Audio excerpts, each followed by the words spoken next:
sendiri pada masa dia tinggal di Kalibata itu, yang Kak Ivon tahu kayak tantenya ataupun yang diduga dia memiliki anak gitu, tahu nggak sih circle-nya dia gitu?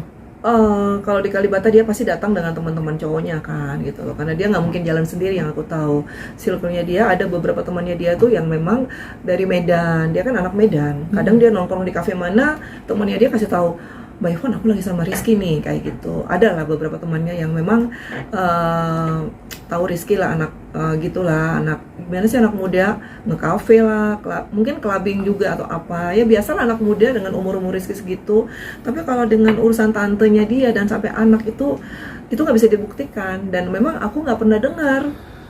Aku baru dengar setelah ada yang ngomong di internet ya kalau nggak salah ya.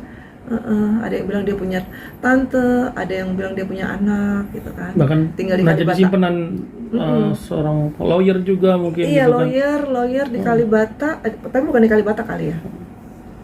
Sama pernah jadi simpanan transgen, mohon maaf. Siapa?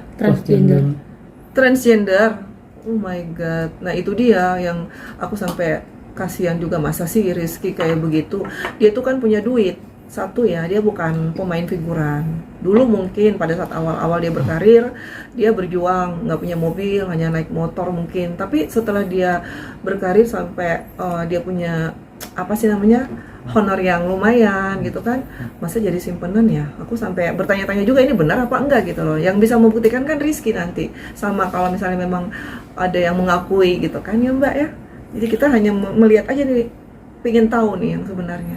Tapi Kak Ivon, mohon maaf nih sekali lagi, awal Kak Ivon tahu juga RB punya tante yang melihara di Kalibata gitu. Kak Ivon sendiri pertama kali taunya dari berita kan? Dari berita. Aku tahu dari berita internet. Nah, makanya kita sesama, biasalah, aku kan sebenarnya kan kalau mau dibilang tante, umurku juga udah tante kan gitu. Makanya teman-teman aku yang notabene memang di sana juga bergaul sama brondong-brondong, aku kan tahu siapa-siapa tante. Inilah tante, aku nggak usah sebut namanya.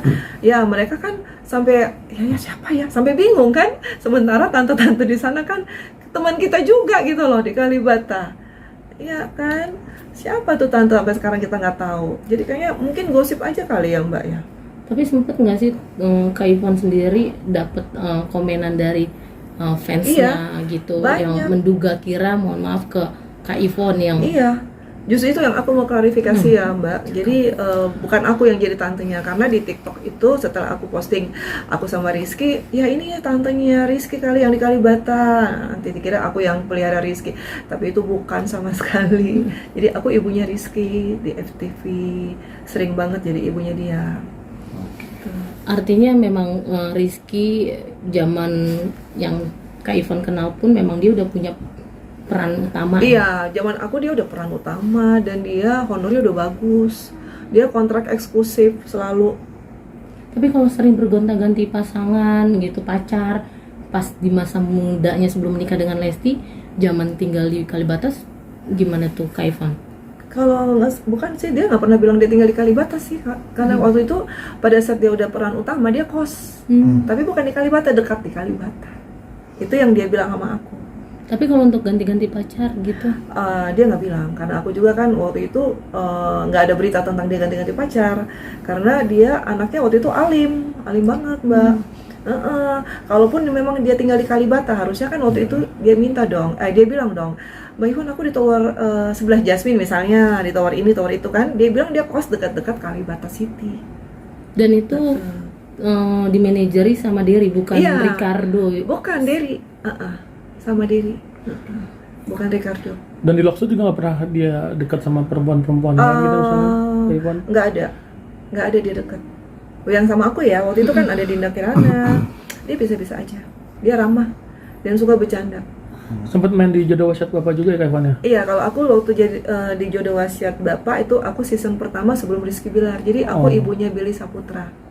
Yang misteri mayat dalam koper tuh aku yang jadi ibunya Billy. Setelah itu season 2 Billy kan udah nggak ada, jadi mereka itu termasuk aku yang diganti lagi, karena kan suasana baru. Oke, Ivan, kalau untuk circle-nya RB pada saat itu ada siapa aja sih? Mungkin Adiskai udah jadi circle-nya juga, bukan Iya. atau Aris Priza? Iya, itulah mereka circle-circle anak muda. Kalau kita kan orang tua, kita cuman tahu anak kita ini Rizky kenapa gitu kan. Aku juga pengen ketemu dia sebenarnya Mbak. Cuman kan ya gimana? Ya kan susah. Iya. Oke. Ada penegasan. Iya, thank you Mbak.